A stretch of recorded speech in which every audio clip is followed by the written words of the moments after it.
area. But anyway, welcome to our presentation on System Center Configuration Manager 2012, technical overview. My name is Wally Mead. I'm a senior program manager with the product group. All senior means is I've been around for a long time, thus all the gray hair. I've actually been with Microsoft for 19 years now and been working with Configuration Manager or its predecessor, what we called SMS, since before SMS 1.0 was called SMS 1.0. Back in the days, the code name for it was Hermes.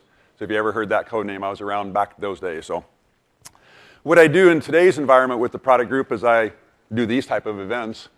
And I also work with our TAP customers. So our TAP customers are maybe some of you that are taking our beta version of the product and deploying it in their production environments to test it out for us, to get it ready for you all when we release the product later on this year.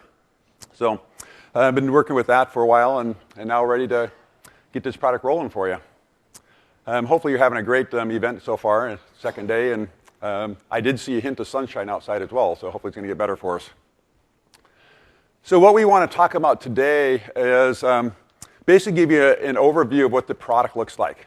So the way I look at this, and some of these are kind of marketing slides, which I will kind of glance over, but the way I look at it is, what are the reasons that you guys that are existing Microsoft SMS 2003 customers, which hopefully there are not very many of you in here yet, or Configuration Manager 2007 customers, or customers of a competitive product, or no management technology at all, what are the reasons that you might want to consider moving to Configuration Manager 2012?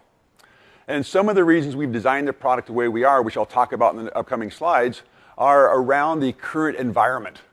So the industry is trending more towards proliferation of multiple different types of devices. In the old days, everybody had a desktop, and that's what you had. Now everybody's got a laptop, or in some cases, 2 laptops. Everybody's got some sort of a mobile device that they can dial in and do their work on. You got the tablet-type computer. So all these different types of devices. A lot of them, they're even my personal devices that you guys are bringing in or your end users are bringing into your organizations, and they expect to be able to still do their work on those personal devices. And you as an IT guy, you got to be able to manage your corporate assets. You got to manage your corporate data, but still allow the end users to do their work. Let them go ahead and get the access to the data they need so they can do their work. We also have applications. People need to have specific applications to do their jobs. And they expect that their application is going to be available to them no matter where they are, no matter what device they connect up to.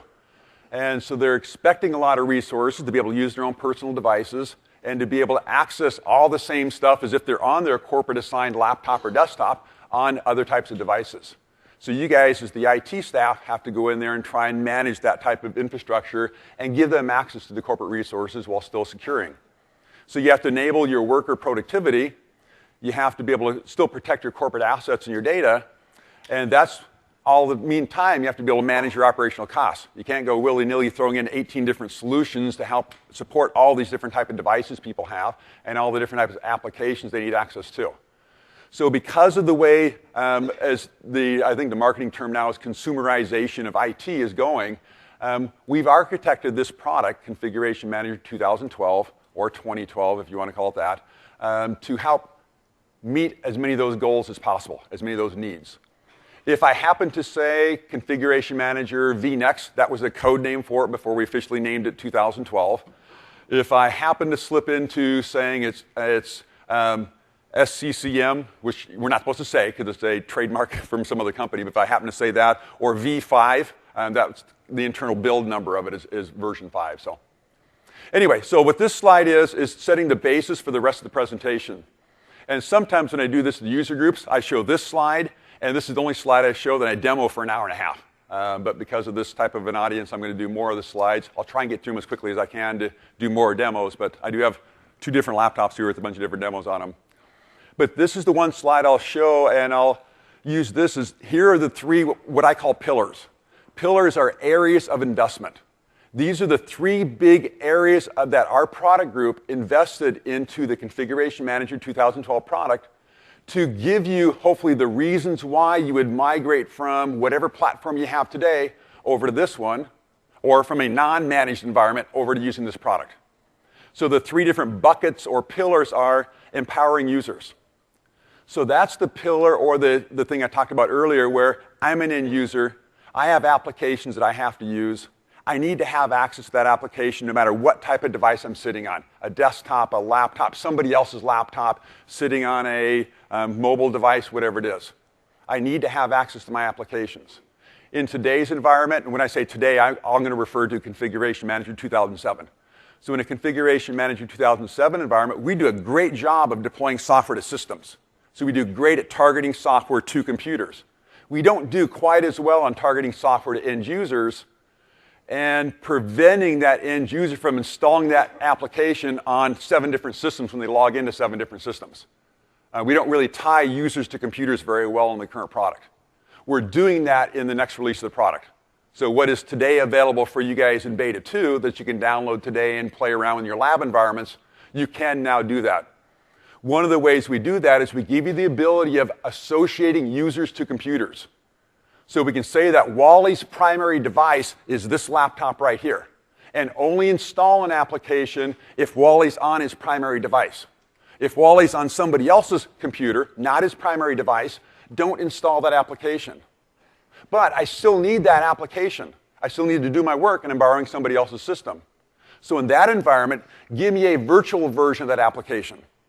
Or give me a terminal services gateway or remote desktop or Citrix XenApp integration. Give me some other virtual or non-installed presentation of that application so I can still do my work. So it's kind of like follow me roaming applications. Associate the software with the user and present that software to the user in the proper presentation format depending upon where they are and what type of connectivity they have, what type of device they're on. So you associate users with computers. A single user can have multiple computers like I do, or you could have a shared desktop scenario with multiple different shifts in your environment that multiple people are primary users of that desktop. And it's very easy to do that association. So we'll talk about the empowering users quite a bit in this presentation. The next pillar is unifying your infrastructure. What that really revolves around, the way I talk about it anyway, is trying to reduce your operational costs.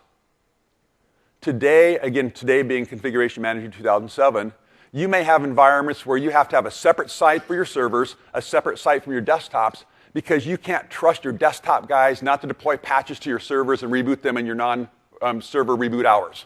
So you have to set up separate sites, maybe even separate hierarchies, because our current security system does not really lend itself very well to separating that desktop guy from that server guy and those resources. So you have different sites. Or you may have different sites because the servers need to have hardware inventory on a different schedule and using a different SMS DEF-MOF, hardware inventory collection data, than do the desktop sites. So different sites for that. Or maybe HR can't have remote control enabled because of the sensitive nature of the data there, but everybody else you want remote control turned on. And I know you can do some of that stuff with local policies and the SDK, but most people don't. What most people do is they set up different sites in their environment. We're getting rid of all those reasons why you have to have different sites, making our security system, as far as administration, much more rich, much easier for you to segment your desktops and your server admins so that they can't see each other's boxes. So there's no way the desktop guy could ever send a patch over to a server and reboot it during the non-working hours that it shouldn't be rebooted. Also allowing you to deploy client agent settings on a per collection basis, not site-wide. They're now actually hierarchy-wide, but you can override that with per collection-based settings. So a lot of things in there to help associate that. The admin console, as I'll show you, it renders itself automatically to hide things that I shouldn't have access to, given my login ID, the security roles I've been assigned, and the security scopes I've been associated with, and then what collections I've been given access to. The console will automatically remove things that I don't have access to. So no more creating custom MMC files and stripping out the nodes that you don't want people to have and trying to work with those class rights and those instance rights to control who has access to what. It all is self-administering, self-rendering in our console. We're also flattening our infrastructure. So today you have a central site, you have a tier of primary sites, maybe you have a grandchild tier of primary sites, maybe great-grandchild, maybe some secondary sites in there.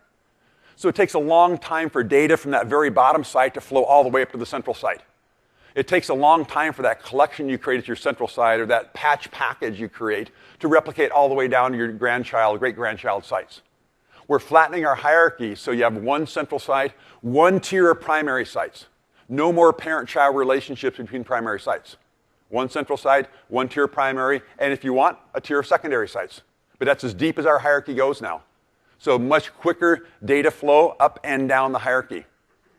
We're moving away from that proprietary file-based replication scheme that we use between sites today, where distribution manager will make a request to replication manager, who will then create a package or a request file, give it to the scheduler, who then create the send request file, give it to the sender, who connect up and transfer the file to despooler on the other end, and he does all the stuff with it. It's now done through SQL replication. So SQL replication is going to transfer data back and forth between sites, all those administrative objects and that client data. So it's going to be faster transfers, and it's only processed at one site. It's processed at the site where the data was generated, and then data is directly inserted into SQL through SQL replication. So much more of an industry standard type scenario as opposed to the proprietary stuff we've done. We'll talk more about some of those things coming up. Simplifying your administration. The first bullet there is the one that you guys probably spend as an administrator 90% of your effort on client health. And most people I talk to, probably they say around 10% of their clients are generally considered unhealthy. They're not communicating with their site. They can't get patches in a timely manner. They can't receive software. They're not sending in hardware, software inventory. And the vast majority of the time it's because WMI is busted. And you have to go through the process of recreating, repairing WMI, then reinstalling our client agent. And it's a time-consuming process. In the 2012 product, that's all automated for you. On a daily basis, we check the health of your client. If your client's not healthy, we fix it. If you guys have end users that are local admins, sometimes they might have noticed that when the SMS agent host service or CCM exec is running, their system slows down a little bit because you're taking inventory, specifically software inventory. So they go and they disable the SMS agent host service if you made them local admins. Well, our client health is going to reset that on a daily basis. So we're going to re-enable that and restart the SMS agent host service. So hopefully those enterprising end users will give up the stopping of it because we're going to restart it anyway. So we're going to fix the SMS agent host service. We're going to fix bits. We're going to fix WMI if it's corrupt. If we can't connect to our namespace, we're going to repair WMI. At worst case, if we have to, we're going to reinstall our agent automatically. So you guys shouldn't have to touch those clients anymore. So that'll save you a lot of time, a lot of operational costs. Maybe it'll help reduce some of your headcount if you want to get rid of headcount, but don't tell anybody I said that. I don't want to get in trouble for getting anybody fired. But we're trying to make it easier for you. The improved administrator effectiveness, a lot of wizards that all look the same.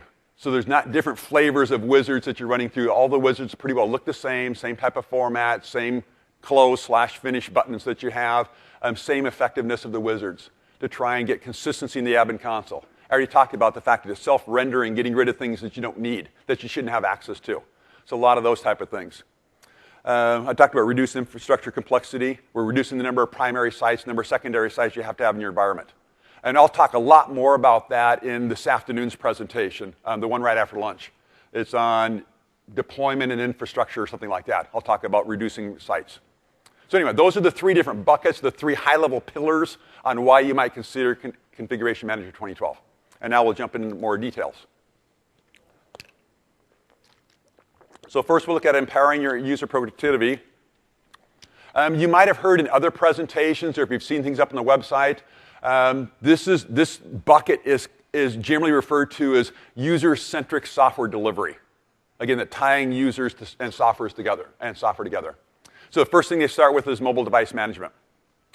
So a lot of people have phones, and this is just a dumb phone. It's not a smartphone at all, but a lot of you guys have, or your end users have smartphones, and they want to use those to access corporate resources.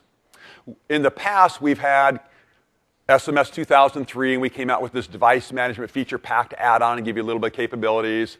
Configuration Manager 2007 had built in, and then we created this other product called System Center Mobile Device Manager to help manage Windows Mobile 6.1 and 6.5 phones. That product went away. It got basically incorporated into Configuration Manager, so the MDM team is part of the Configuration Manager team now. And what we've done is we've taken that feature set and pulled it into Configuration Manager 2012. And that's what the bottom half of the slide talks about, which is depth management. Depth management is a client goes on your phone, That client does discovery, that client does inventory, that client can receive software from you as an admin. It can do remediation of non-compliant settings, password policies, or whatever you want. It can also be remotely wiped. So that's in-depth management of Windows Mobile 6.1, Windows Phone 6.5 systems right now. And we're working on other client platforms for that. Above that, however, the big proliferation is non-Microsoft environments or non-Windows Mobile type environments. So Windows Phone 7 fits in here, your Nokia devices, your I-type devices, your Androids. Those are all in the bucket we call light management. What light management basically is, if you're familiar with the Exchange ActiveSync connector. So Exchange ActiveSync process of taking those type of devices and connecting to Exchange and get email and so on. What we're doing is moving that capability, the administration of that capability from the Exchange admins and pulling it into the configuration manager space so that your same admin is administering your Windows Mobile devices, your I-type, your Android-type devices, your Nokia-type devices, your laptops, your desktops, your servers.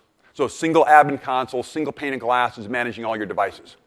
So in the light management space, you get a little bit of discovery, very little light amount of inventory, settings policy, like 5 different policies, password settings and security settings and email and so on, and then remote wipe. So that's all through an ActiveSync connector. So a little report there, which I have live for you over here, I'll get to in a moment, showing you your different platforms of operating systems in mobile space. So depth management, I kind of already covered that. It's a client goes on your device. It gives you pretty rich capabilities. Not exactly the same capabilities you have on a laptop, desktop, server type environment, but very good. Inventory, discovery, software distribution, settings compliance, email, password, those type of things, as well as registry or file system or a lot of different compliance settings you can remediate there, and then remote wipe type stuff. The enrollment architecture, what it looks like is our environment's off to the right-hand side of your slide, and with our infrastructure in the middle and a DMZ likely is where most people have it because you're connecting up over internet-type scenarios in a lot of cases. It doesn't have to be. And then you do Active Directory user discovery. We tie users to devices. So I talked about this user device affinity. This is one way we do that with mobile devices. You have to associate a user with their device in a mobile space. So you do user discovery. You set up what's called a profile to allow that user to go ahead and enroll their mobile device into your environment. The user on the far left-hand side has their device.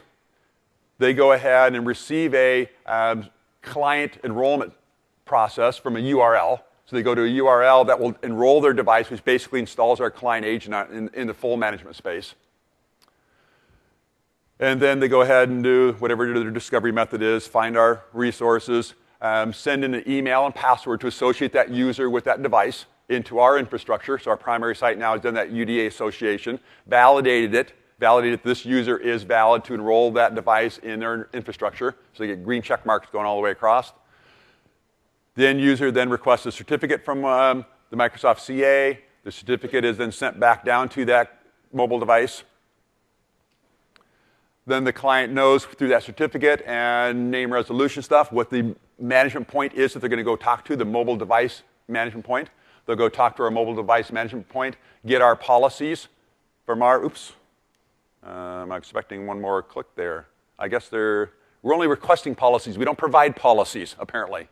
No, we do provide policies. And you click this, and the arrow goes back, so the policy goes back to the client to tell it, hey, here's what you're supposed to be configured as. Here's some different environment stuff. And we'll see more of that coming up with software distribution and settings management a little bit later on.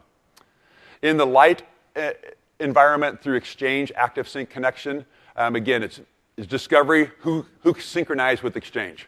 Inventory, basically a little bit of one line of operating system information. Settings policies, again, 5 different policies, most likely security, email, and password are the most common ones you're going to set. And then remote wipe, the ability of, hey, my device has been compromised, it's been stolen, let me go ahead and wipe it remotely. So it removes all the data on the device.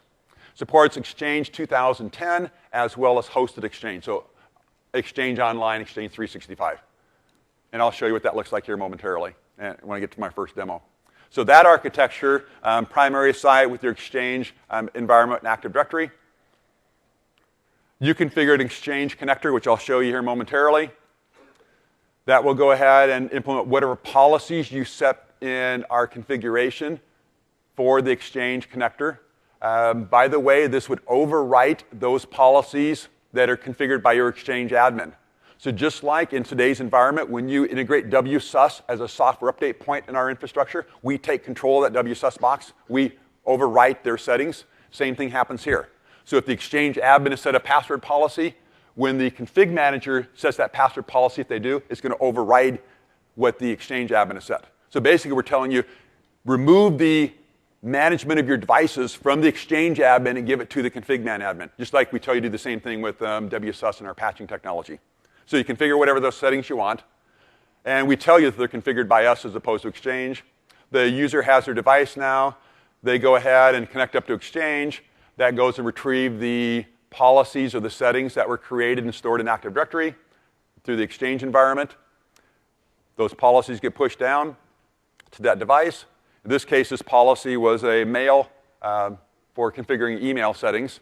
So now the user knows how to find their mailbox, and they go ahead and retrieve their electronic mail.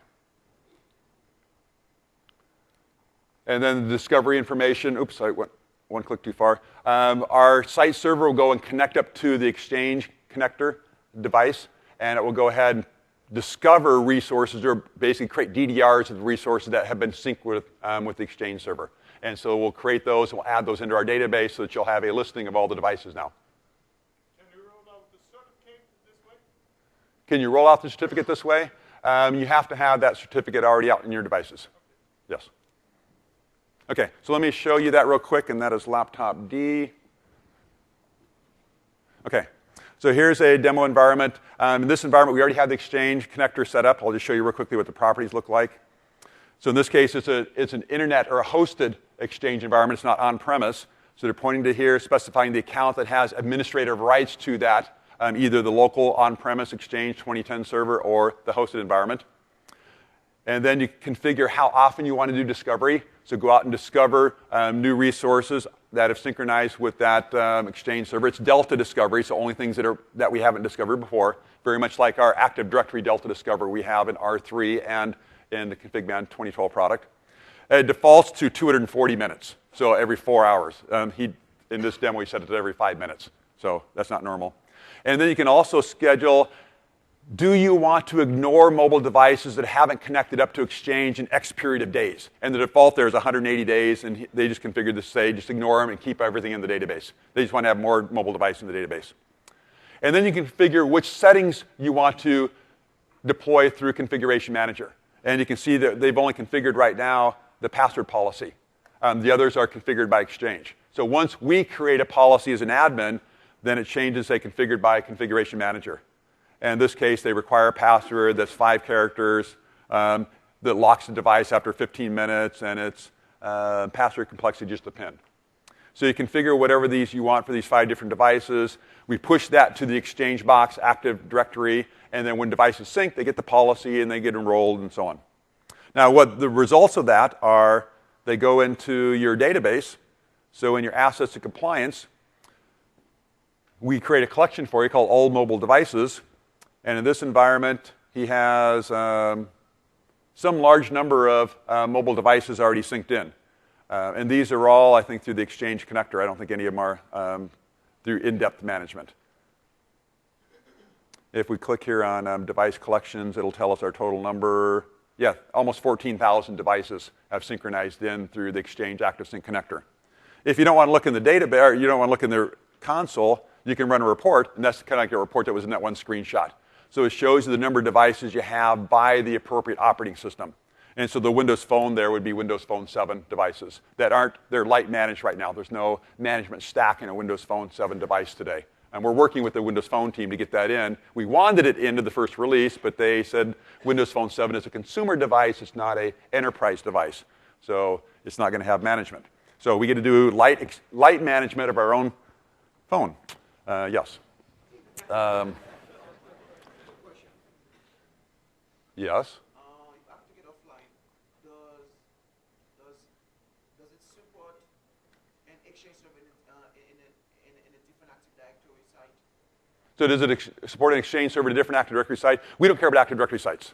They're totally immaterial to us, so yes. Yes. And then the other thing you could do here in the console is if I wanted to, I could go take one of those mobile devices, and either the end user could do this on their own, or I, as the admin, can go ahead and issue a wipe command. So from my console, or as an end user, I could go to my portal, which I'll show you a little bit later on, and I could issue a wipe command from my what we call the software catalog. I'll show you that later on. And I can issue that command. It goes back out to the Exchange environment. So next time that phone would sync in, it would go ahead and issue the wipe command. Okay, you guys all heard him. He said that was his last question. Yeah, does it query based on OU as opposed to query the whole site when it's doing discovery? Does it query based on OU as opposed to the entire Active Directory site? I believe you can configure that. I'm not a big Active Exchange Exchange connector guy. Come and ask me later on, and I'll verify for you. Okay, now he's done for the rest of the session. So you have to come to a later session to ask any other questions. Okay. All right. Do you have a connector for nose? Do I have a connector for what? Nose.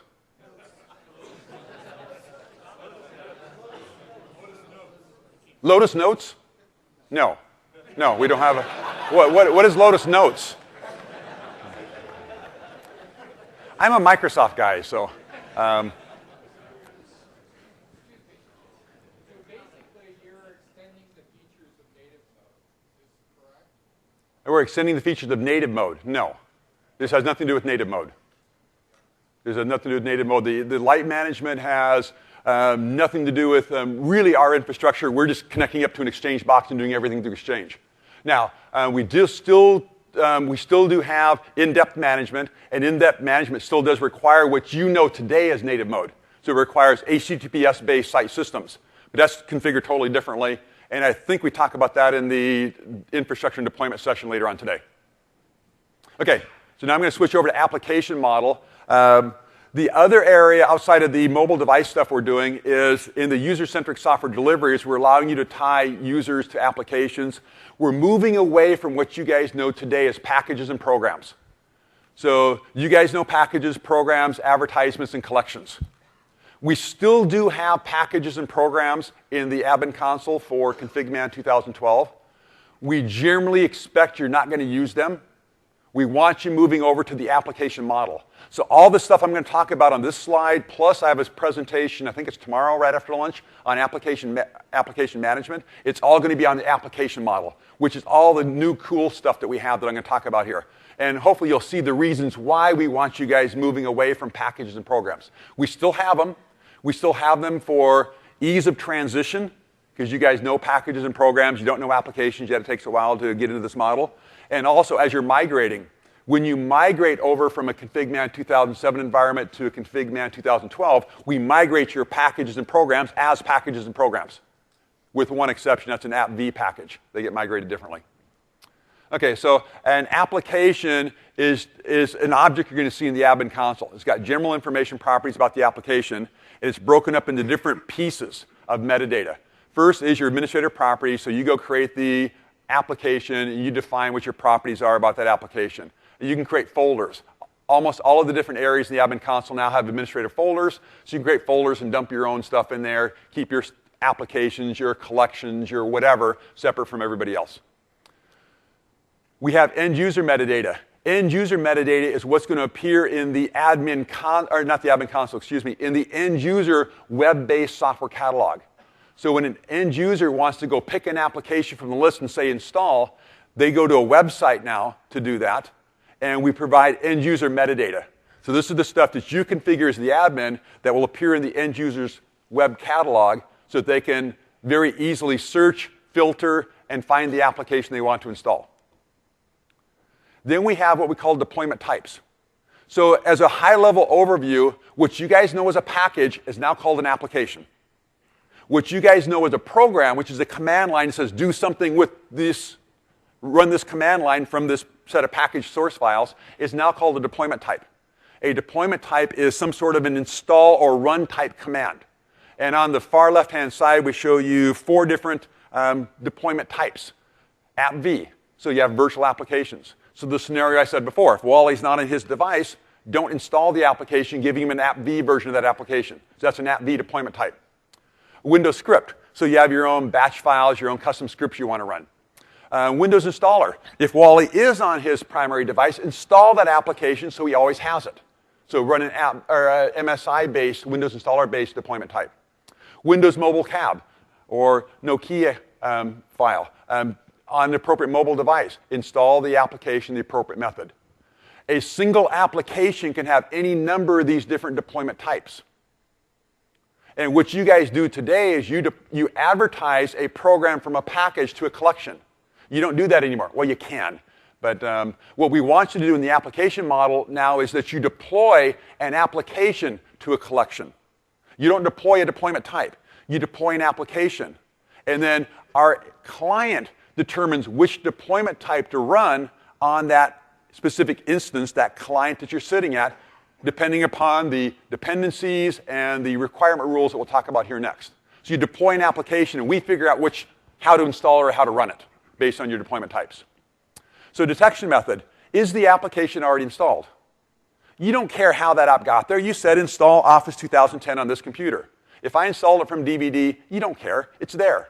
So no sense bringing the bits from the DP across the network down to my local cache, chewing up network access, chewing up drive access on the DP, and chewing up cache space for something that's already installed. So don't install if it's already there.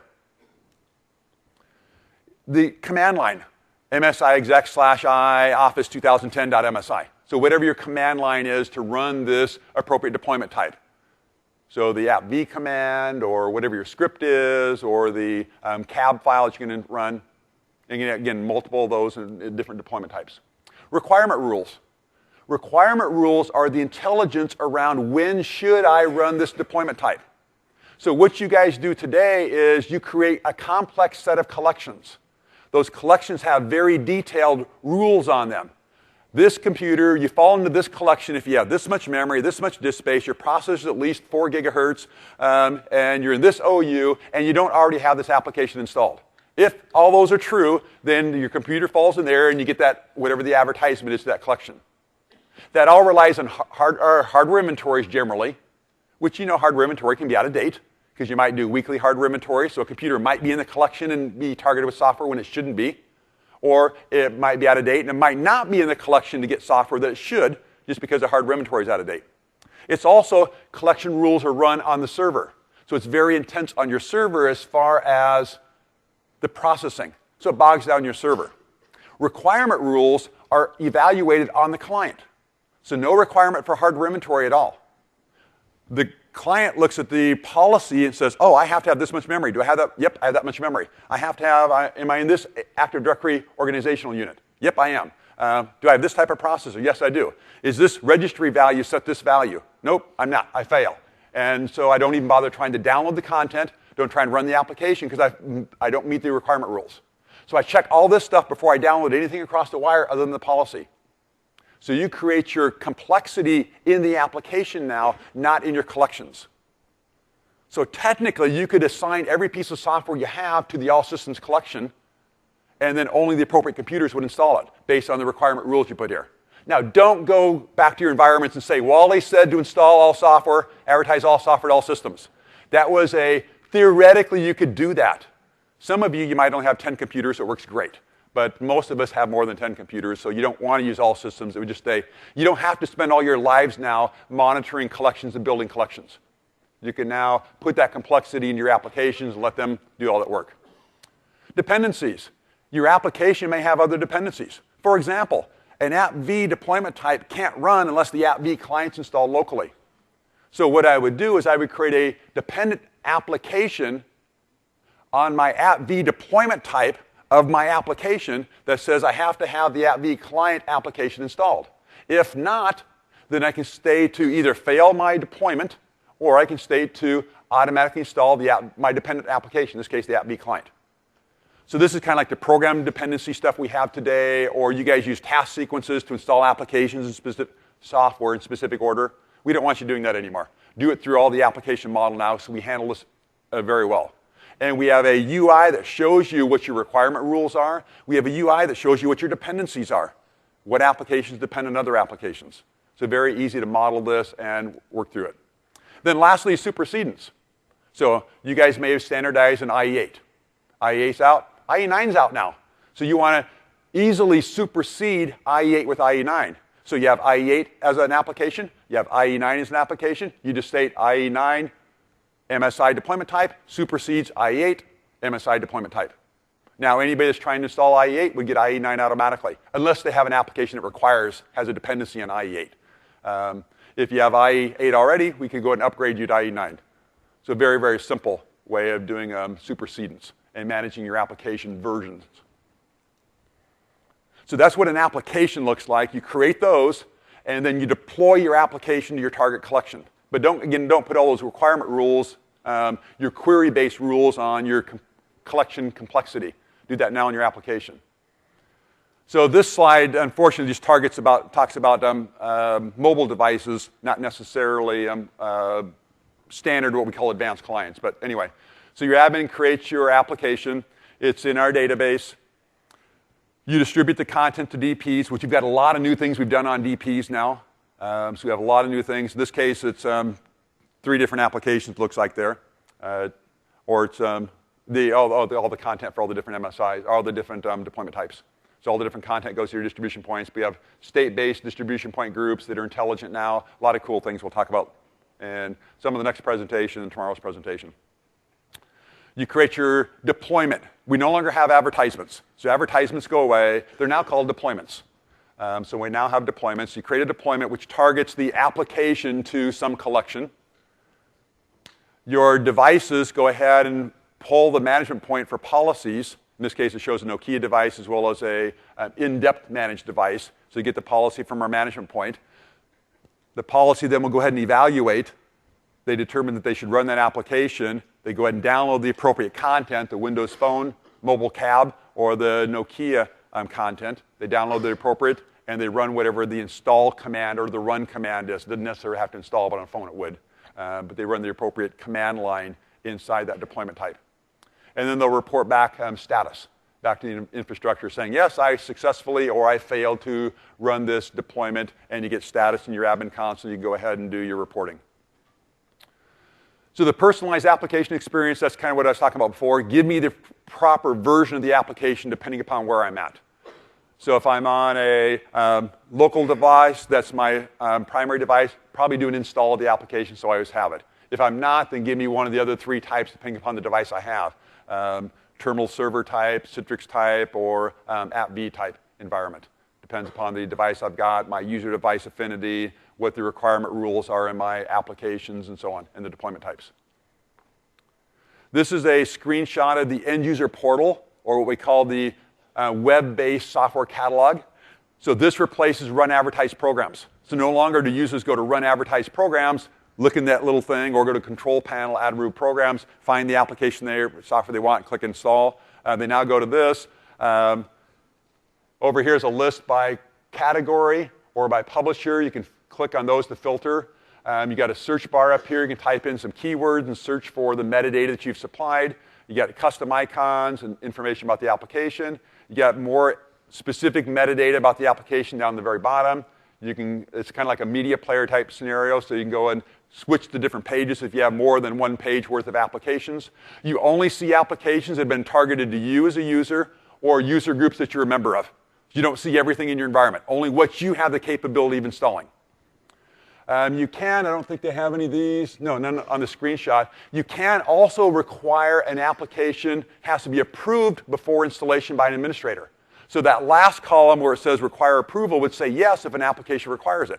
So this lower right-hand button that says install, right there, it would say request if the application requires approval. So I click the application, I click request, it pops up a form, I type in my reason why I need this application, that goes into our admin console. In our admin console, the administrator approves or denies that request. It goes directly back into the application catalog here. They see this has been approved or denied. If it's been approved, it requires approval, changes from yes to no, and then the request button goes from request to install. Click the button, and away they go, and they run their application.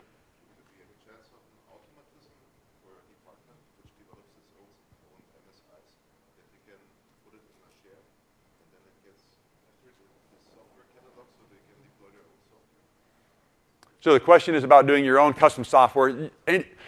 you create an application in our stuff, and you point it to, you advertise it, you deploy it to users, and it's going to appear in the console, in this portal. It doesn't matter what type of application it is.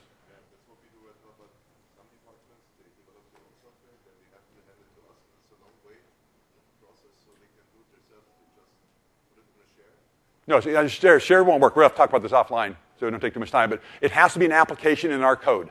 So you have to create the application and model it in our console, and then when you deploy it, it appears in the code. Now you can give a specific admin application author capabilities so that they can create applications. So they do the modeling and they go ahead and add the application to our console. Then somebody else is the application deployment administrator, and he would deploy that application. So basically, the advertisement. You know, different people doing different things, but this portal only knows what you have in your console, in your environment. Yeah, what I was looking for is more of a authority to approve packages. So the request approval type stuff, you could integrate with Service Manager if you want to, or any other workflow engine using the SDK. But in our product, it goes from here to our console, approved in our console, or denied, goes directly back into their web catalog.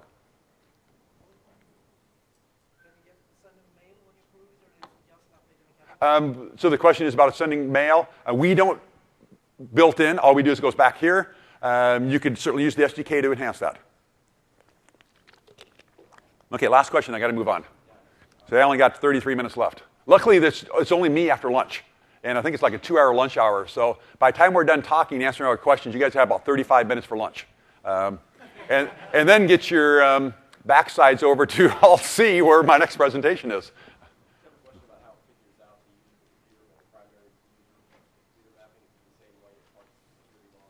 No, it has nothing to do. It doesn't. The question is about how you map users to devices. There's 8 different ways of doing that. You could turn on, in ConfigMan 2007, we do the primary console user based off of security log auditing and so on. You can turn that on if you want to. It's not turned on by default, but there's administrator can create a request. In the console here, this portal, you can go to My Systems. You go to My Systems, and if you've allowed it, the end user can say, I'm logged onto my primary device, and that would make the request there. Through mobile device enrollment or through operating system deployment, you can do that. You can import a CSV file with all the mappings that you want to. So there's, again, like 8 different ways of setting the affinity. Okay, so here's what the installation process would be for an application. A little bit different than what you're used to for software or packages in ConfigMan 2007. So I'm in that web catalog, and I pick a piece of software. I click Install.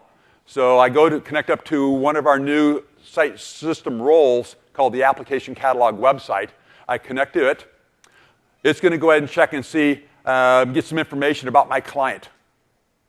So at this point in time, users not pulled any policies at all. They're just looking at the information that's available through that website.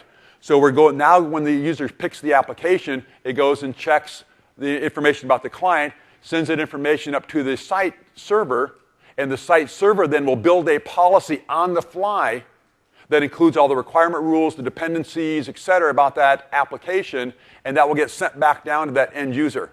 So the end user will then see the appropriate information about that policy, and then what will happen is that when the end user clicks the install button, we then go through the evaluation process. Is this application already installed? Do I meet the requirement rules? Are there any dependencies that need to be installed first? Have I met all the dependencies? If any of those things fail, we don't even try downloading any code from the DP. So nothing's gone across the wire other than this request and basically policy. So very, very light across the network at this point in time. If we pass the dependency check and the detect install method and all the requirement rules, then we go ahead and download the code from a distribution point into local share if you've got download before execute. We go ahead and bring it down to local cache. We go ahead and run that deployment type, whatever's appropriate based on the requirement rules. And then we'll go ahead and run it locally, and then we'll report status back up saying, hey, I successfully completed this application deployment, whichever method it is, whether it's an AppV, an MSI, terminal services, script, whatever. And you get content back in, your status back in. So now I switch over to this laptop. Okay, there we go. So first thing you have to have for that role is you have to have a couple of roles installed. And I'll just show you those real quick. I wasn't going to, that's not go to my site server. So those are these top two roles called the Application Catalog Web Service Point and Application Catalog Website Point. That provides the back-end infrastructure for this application catalog for the end users. Then what I would do is I would have an application. In this case, I have a few different applications. I would have an application, and here you can see how many deployment types an application has, if there's been deployed already or not, how many references. Like Rich Copy has a MSI-based deployment type. If I scroll on down here and go to deployment types, you see it has one that's MSI-based. There we go, and one that's AppV-based. And so it would have a dependency actually on the AppV client. So I could view that relationship if I wanted to real quick to show you that. Go to dependency. And nothing happens. No, it does. Here I can see, here's my application. It has two deployment types, physical install through MSI and virtual installation. And this one has a dotted blue line, which is a dependency on the Microsoft AppV desktop client, which also has two deployment types, one for 64-bit clients and one for 32-bit clients. So this application, could it be installed locally or it could run as a virtual application? If it's a virtual app, before I can run this virtual deployment type, I have to have this application installed, which will either be a 64-bit version or a 32-bit version of the Microsoft AppV client, and I have requirement rules for those two guys to only install in the appropriate operating systems. And you can get very complex with this if you want to, and I didn't want to, but. So anyway, I have this application created. I've got it deployed. Here's what the catalog looks like. I've got the beta 2 version, and that screenshot was a build beyond beta 2, so we've changed the look of the catalog a little bit. But here I would see I've only got one category right now. It's tools. I've only got one publisher, but I can switch between those. I could go ahead and up in the catalog, and I could go ahead and do a search on keywords. And it's on a poor little laptop, so it's not exactly the most speedy in providing my content. And I got 27 minutes, okay? I can pick my application. I can go click on more information on it, and it'll give me information. There's a web link here, so you could point your users to a public URL on the internet or an intranet-based URL where they would go to get more information about your own in-house apps or just how you guys manage applications and so on. In this case, this application did require approval. Settings tools, it did require approval. In this case, it was approved for this user. So that's why I do have the ability here of clicking the install button. It says requires approval no, and I can click the install button down here. This is where, if it's turned on, I would go to My Systems, and I would click the checkbox that says, I regularly use this computer to do my work. If I enable that as an admin, which I can enable on collections of clients, so I don't have to enable it for everybody. I can enable it just for my developers, if I want to, and they can say, yes, this is my primary work computer. And then that would do that UDA relationship. And then if I had a mobile device here, this is where I could do a request to wipe my mobile device as well. But anyway, I'm going to go back here. I'm going to go ahead and say, take this application. I'm going to go ahead and just say install. Are you sure you want to install the selected software? I say yes. Retrieving computer information. Now it's retrieving information about my computer. It's going to go ahead and go back to the server now. It's going to say contacting server. It already did that. It's evaluating requirements. It downloaded the policy, determining whether or not I can install this application, whether I meet the requirements of it. And then it will go ahead and do whatever's appropriate. In this case, it's downloading software. Oops, if I show you the balloons. Yeah, you missed the balloon. And then it pops up with a message saying, hey, this application has now been installed. It tells you whether it's successful or failure. If it's a failure, it tells you, oh, requirements not met. You don't have enough memory to install this application. So it'll tell you requirements not met, and we get status back on our admin console. So I'll show you more of this in tomorrow's presentation on application management. That's just a real quick little thing on it. Here's where I would go do an approval request. So again, our very quick little workflow is client request approval. It goes in here, and here's the one I approved. And I can see what they requested. I can say approve or deny. And here's the one I denied for the user 1. I denied it. I did let the administrator run it. So that's our quick little workflow engine. And then I'll show you status in the longer breakout we have on application stuff. Okay, let's move on to the second pillar, which is unifying your infrastructure. So managing virtual desktops. This one application I had called Rich Tools, it actually has a AppV deployment type on it.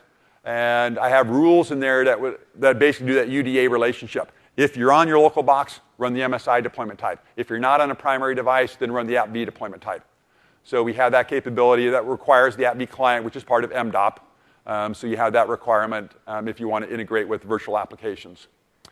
So we do require AppV 4.6 and actually AppV 4.6 SP1. So our Beta 2 does require the SP1 version of the AppV client. AppV 4.6 client, Service Pack 1 is a requirement. If you just have the RTM version of AppV 4.6, it'll fail, and we'll tell you in our log file no supported version of the AppV client is installed. Regarding AppV, does the System Center 2012 only support local caching of the AppV package, or in environments where you're using the management server, you want to do updates, can you kind of blend that? Because right now, it's very much separate.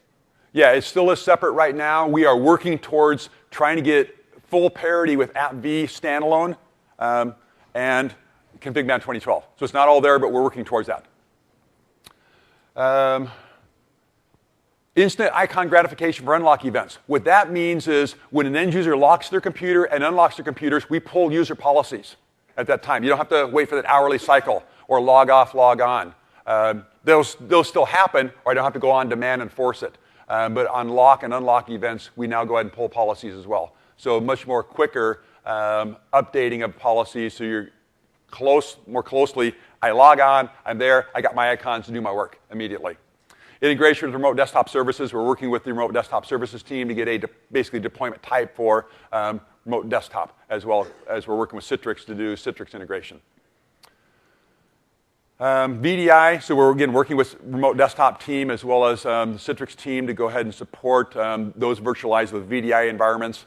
And we're doing a lot of things in there. We're still scoping out what we're going to do with them as far as long-term strategy. But short-term, we want to go ahead and allow individual sessions to be managed individually. At the very bottom, we're talking about randomizing the schedules of things. So not everybody logging on hits hardware inventory, software inventory, or software updates, scanning and policy downloads and installation of updates immediately. We want to go ahead and have that stuff randomized for those type of virtual environments so that we don't overload the boxes.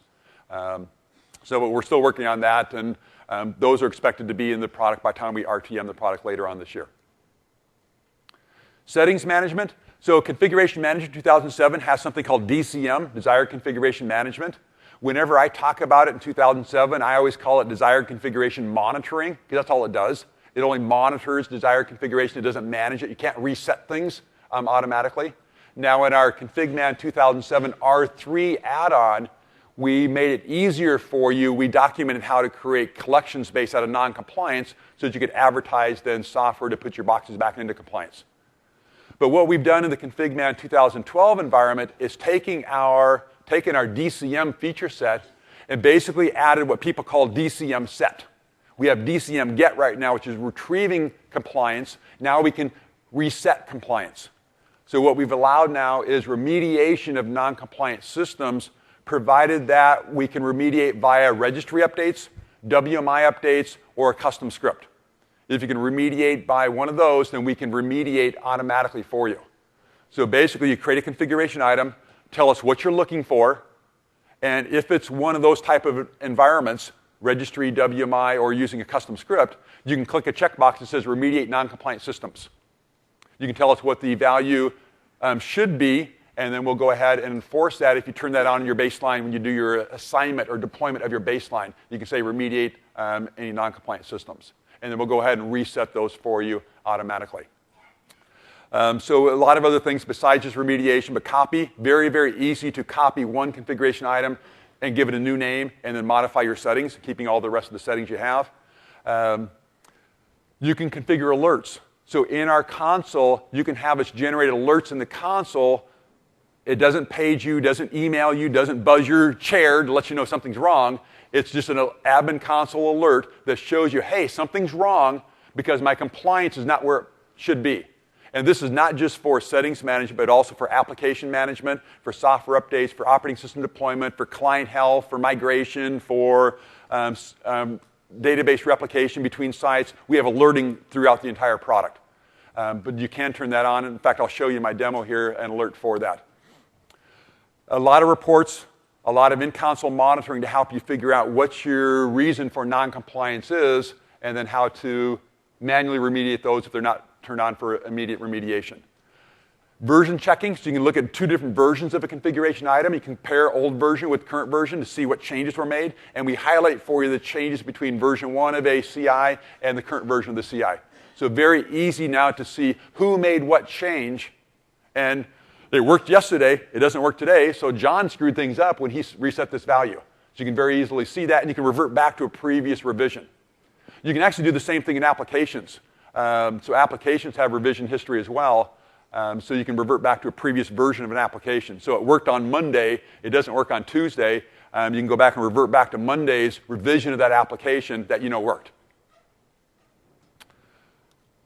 And this, again, is looking at a mobile device, but it's somewhat similar to a local device, advanced client type scenario for settings management.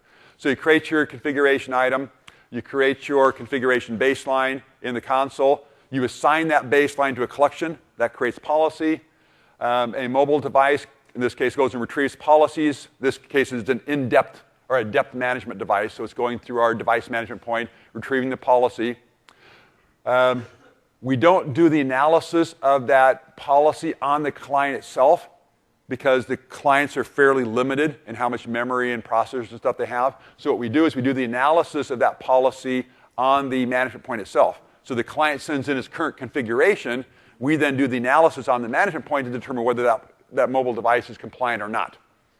And then generate remediation commands to put that box back into compliance. So turn on password policies because it's not enabled.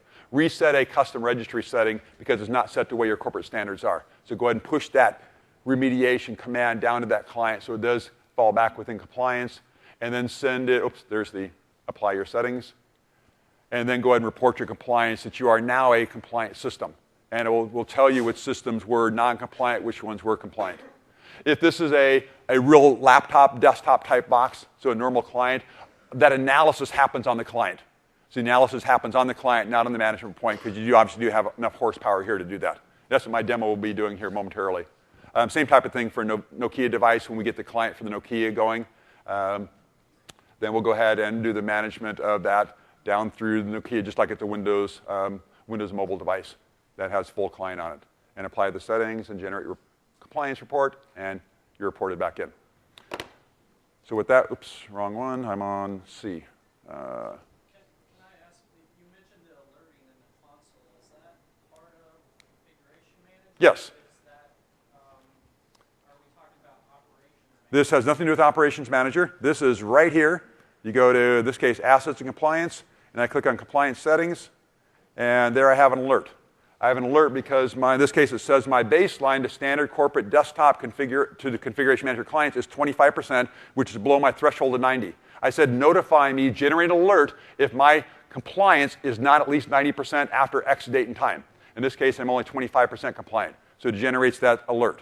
So you can't create your own alerts. You can enable built-in alerts into our system. You can state what the baseline is, what the collection you're deploying to, and what your threshold is, in this case, the 90%. You can set that SLA, and then we will notify you. We'll do the analysis when we get back compliance data, figure out whether you're above or below, you meet the criteria or not, generate the alert, or cancel the alert if my compliance now reaches 90%. So for monitoring services and things like that, that's when you'd actually incorporate operations manager versus relying on tools. So you could then incorporate to Operations Manager to have some in-console alerting that would do emailing or paging or whatever else Ops Manager does. You could certainly do that integration, yes. But here, that's our first release, just in-console monitoring, so the alerting here. And this, again, happens not only here, but you could also have alerting on software library. So I go to Applications, and there'd be any alerts here if there was any on application deployment or software updates, operating system deployment, on my migration. Down here, if I've done migration, there's a lot of different places we can have alerting generated in our console. All you do is select the checkbox to enable it, set what your SLA is, set how long of a delay you want to wait before you start processing, determining whether you're compliant or not, because you don't want to do compliance on day one, because it's going to take hours, days before all your clients check in and do all their stuff. So give them some time before you start generating alerts that are not necessarily valid at that point in time. So anyway, what I wanted to do here is, that would just show you what the alert is. Let me just show you real quickly how it is. I'm going to go ahead and take this one, Windows 7 x64. It's configured just for Windows 7, 64-bit. I'm going to go ahead and copy it. I'm just going to call this guy Windows Server 2008 R2. And so it's going to go ahead and create a new configuration item just by copying. What I'm going to show you first is that what this is going to do, it's going to turn on remote desktop. So if I go to my local computer, I go to remote settings, you can see that remote desktop is not turned on. So, and my corporate standard is that remote desktop is enabled on all my devices. So I'm going to go ahead and create a configuration item that does that. This configuration item, if I go look at it, I now need to change my platform because the platform is set for Windows 7. So I go here and turn off Windows 7, and I go ahead and enable Windows Server 2008 R2, 64-bit. Compliance rules, it says this registry value, fdeny TS connections from HQ local machine, system, current control set, control, terminal server has to be set to a value of 0. A value of 0 turns on remote desktop. And it says remediate non-compliant rules when supported. And let me know a warning for any non-compliant systems. So that's enabled. It's turned on remediation. And it says that registry value must exist as well. So I changed my platform to support Windows Server 2008. Now all I'll have to do is create a baseline. And I'll create configuration baseline, corporate, server configuration. You guys don't mind typos. And I want to add configuration items to my baseline. I'll take this one I just created. I'll add him in. That's all I want to do. That's all the hardware is to create a baseline. Just add my CIs or software updates or other configuration baselines. And now I want to deploy this. So I take this baseline, click deploy. Notice our admin console now ribbon-based. Deploy this. Remediate if I want to. If I want to turn on alert, that's all I have to do. Click the checkbox to say what my SLA is and how soon do I want to start evaluating. And I assign this to a collection. I'm going to assign this to a collection of servers. You can also assign DCM or settings management to users, so resetting user information, or some system information for every box that Wally logs into, make sure it's set to corporate compliance. But I'm going to go to a device. I'm going to go to my server collection. Notice that whenever we show collections, we tell you how many members are there. So no longer can dumb admins say, I didn't know there were 10,000 computers in that collection, because you can tell them, yes, you saw that. You may not have recognized that's what that meant, but you saw that there were 10,000 there. So I'm deploying this to 5 computers. And I go ahead and click OK. And that's all the harder it is to, in this case, I just copied one CI, changed the platform, added it to a new baseline, and deployed it. I probably shouldn't take the time to do this. I probably shouldn't go in and retrieve this and show you it, but I'm going to anyway. Because we have lunch afterwards. We have a lot of time. So I go and retrieve policies. It'll retrieve automatically within an hour, but I've not changed my policy retrieval cycle. So it'll retrieve policies. It no longer is that delay from the time you retrieve a policy, the 2-minute delay that we used to have in the other version of the product. That's gone. Go to my configurations, and any moment now, here's the standard corporate desktop I'm non-compliant with, because it was set for a workstation OS as well as an application. Did I retrieve policy too quick? Let me go back and retrieve. Sometimes the policy engine takes it a moment. Give him another moment, and if this doesn't work, then we move on. But it's going to work. I have extreme confidence. There we go. So there's my corporate server. What we do is so we don't get a flood of state messages back, we randomly pick some time in the next hour to evaluate compliance. So we don't have all 10,000 computers evaluating compliance, maybe remediating, which might require something across the wire, and then going and setting compliance. So I'm just going to force it to evaluate right now. It just takes it a second to evaluate, because this is a very simple one. And it's going to come back here. I'm compliant. I can view my report. The report is very cool in this case, in that it shows me that I'm compliant. If I look down at the bottom, if I scroll down so I get down to my, if I scroll off to the right, I'm looking at this registry key. It says previous value was a 1, remediated value is now a 0. So what that means, if I go back over to my computer, go to Properties, Remote Desktop should be enabled now. Remote Settings, and Allow Connections. So WMI, registry, or custom script stuff you can do remediation on automatically. There's plans for other stuff in the future, but likely nothing else for the release of this product. Okay, simplifying administration. We're going to make your lives easier. in 10 minutes. Well, we're not going to make them easier in 10 minutes. We're going to talk about it in 10 minutes. I will warn you, I'll probably be going late. If you can stick around because you're getting a 2-hour lunch hour, that's fine. If you can't, that's fine as well. I'll just save all the good, juicy tidbits till 11:35, so when everybody's left. So you saw the new admin console. I've shown it enough already. It's ribbon-based, so we got rid of the actions pane that you guys know today. We got rid of the task pane that was in beta 1. It's now all ribbon-based. It is self-rendering to whatever the appropriate attributes are based on the logged on user, and I don't know if I have time to show that demo. I'll show it later on in today's session. I'll show that demo for role-based administration. You saw some in-console alerts. Global search, you can search the node you're sitting in, or you can search the entire product for information, the entire console looking for information, so fairly cool. New collection membership rules that make it easier for you to get collections created, and I'll show you some of that. Role-based administration. So this is the way that we're allowing you to have servers and desktops in the same environment without your desktop guys touching any of your servers. It's through role-based administration. So today it's very, very complicated. So what most people do is create separate sites or separate hierarchies for this. So what you guys know today is class rights now become security roles. Security roles are templates that we have built in of all the rights that would be commonly used for a specific job, such as application author. These are the rights that an application author needs to create a package, create a program, create an application with deployment types. They're all built in. You don't have to go in there and figure out what roles and what's rights, class rights to give. We do that by security roles. We have 13 built in. You can't delete our 13, but you can take any of our you can't modify our 13 either, but you can take one of our built-in ones, you can copy it to your own custom role, then you can customize the security rights that you want on that, and then save off your own custom roles. So that's the what type of things can I see in the console, or what type of actions do I have. What can I see in the console is what's called security scopes. And that was your instance rights in the old product, or current product, I guess. So now what you do is you create security scopes. Security scopes would be desktops, servers, in my example that I've been going with. And I assign the desktop admin to the desktop security scope, and all the applications, packages, software update groups, operating system deployment images, task sequences, configuration items, configuration baselines, anything that's appropriate for desktops, I add the desktop security scope to.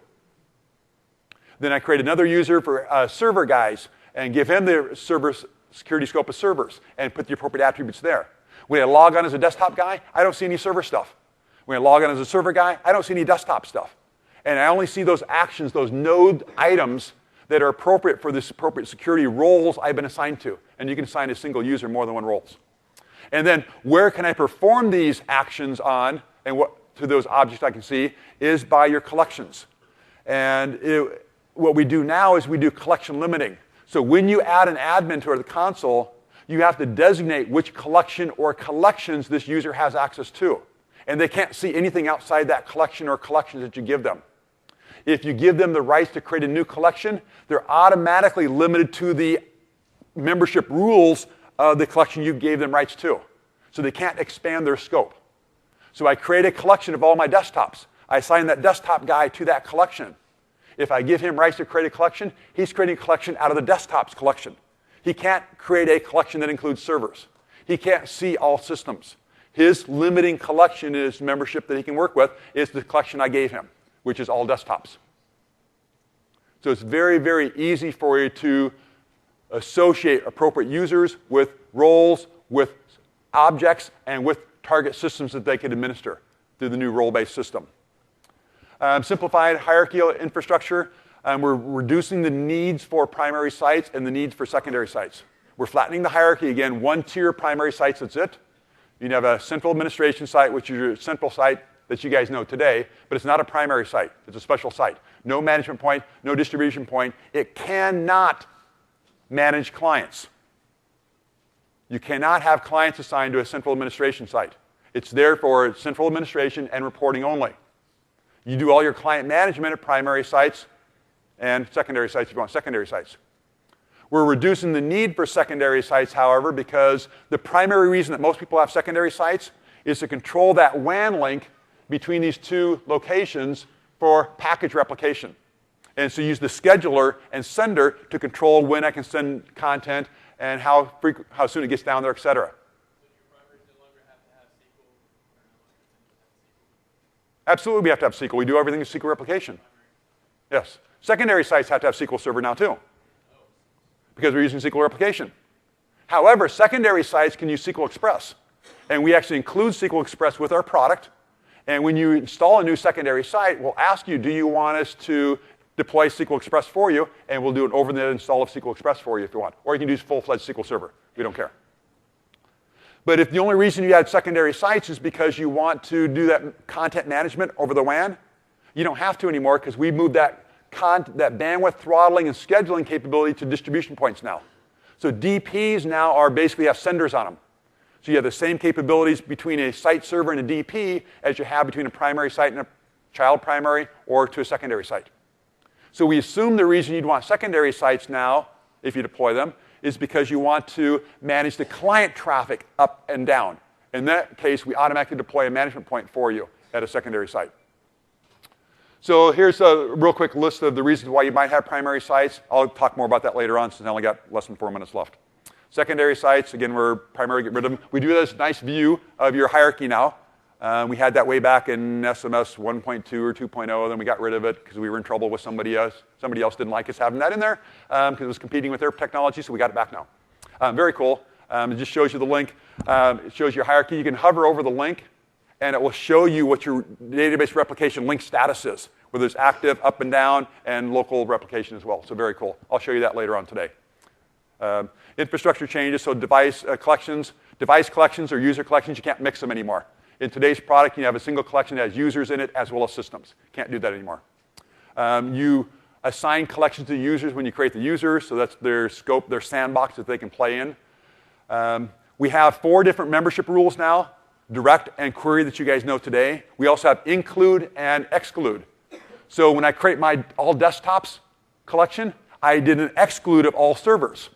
So that would override, even if a user did manually type in the name of a computer, I had rights to do that, and I could see the server computer, that exclude would override the manual direct membership rule that includes them. So exclude would always take precedence. And then include is how you build dynamic collections on the fly. So you guys have a main collection and sub-collections for content flow and phasing out your deployments. You now include memberships of one collection into another one once you've done your initial piloting. Distribution points is one DP now that includes Pixie if you have the appropriate support, includes multicasting, and includes throttling and scheduling.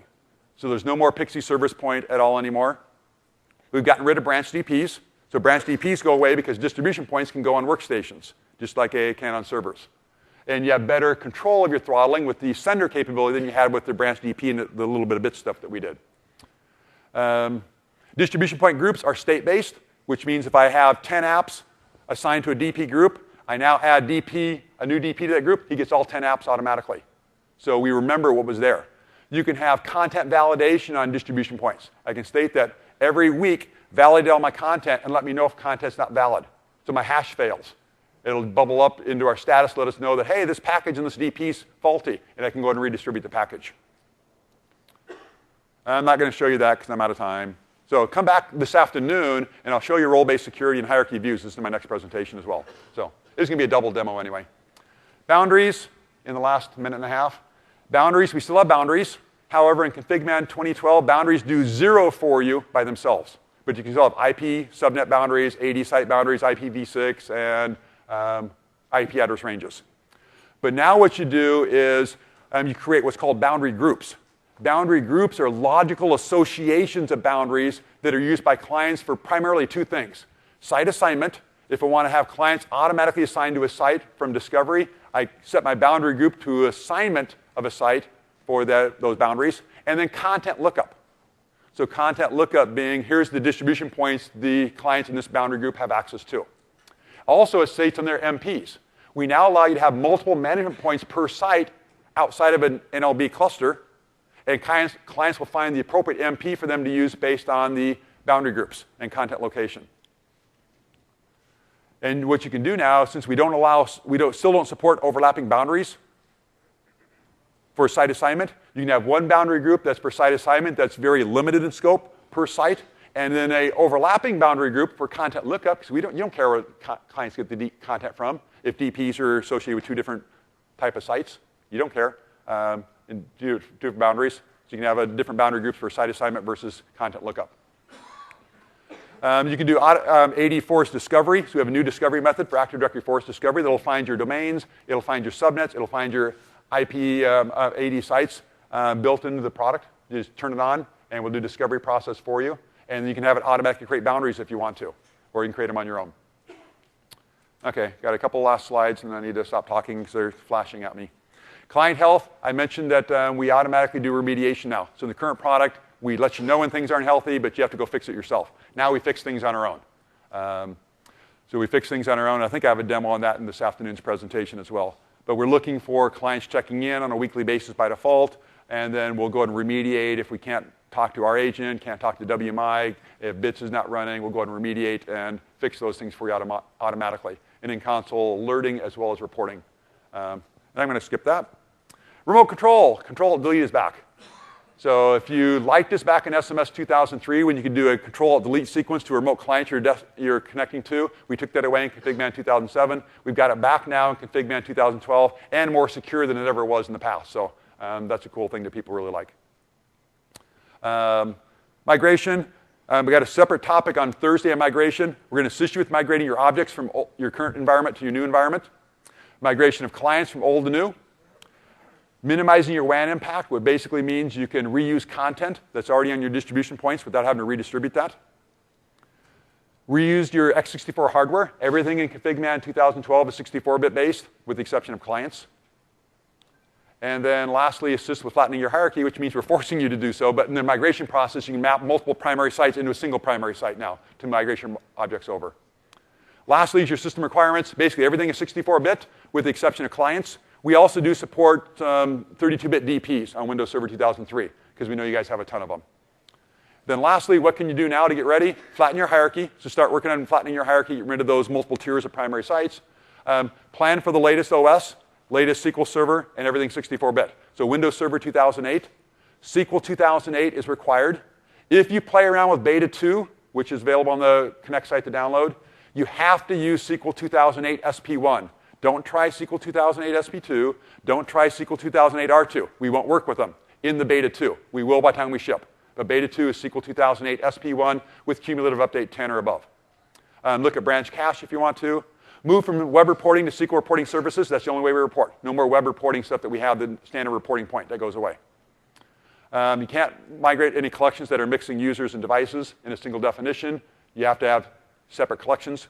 And then for your source files on packages, if you are using local paths, C:\\, or in this case, D:\\myApp, don't switch those over, because when you migrate, you can have the exact same path, and you're on a brand new environment, so that D:\myApp location is not going to be the same on your new site server as it was on your old site server. So use UNC so that we can still point back to the old location. With that, we did all this stuff, and it's really cool. You can go download Beta 2. It's up on the website. You can download it. There is a VHD. I created it. I handed it off. It's in legal, having the EULA validated. Then they'll get it posted up to the website for you guys to download. It's a pre-installed Beta 2 VHD. So it should be up there within a week or so. Right now, the TechNet virtual labs are all Beta 1 based. I wouldn't waste my time at all on them. I would go to the down there, I think, or somewhere downstairs in the first floor, go to the hands-on lab room in B1. I've got like 10 different labs that are basically Beta 2 based, and I'm updating all those for Beta 2 now. Tab's closed, but there's a CEP. It's above the open beta. And I don't tweet, I don't blog, so you're never going to find me there. That's all marketing stuff. So anyway, thanks for hanging in the extra 4 minutes. Have a great rest of your day, and enjoy your lunch.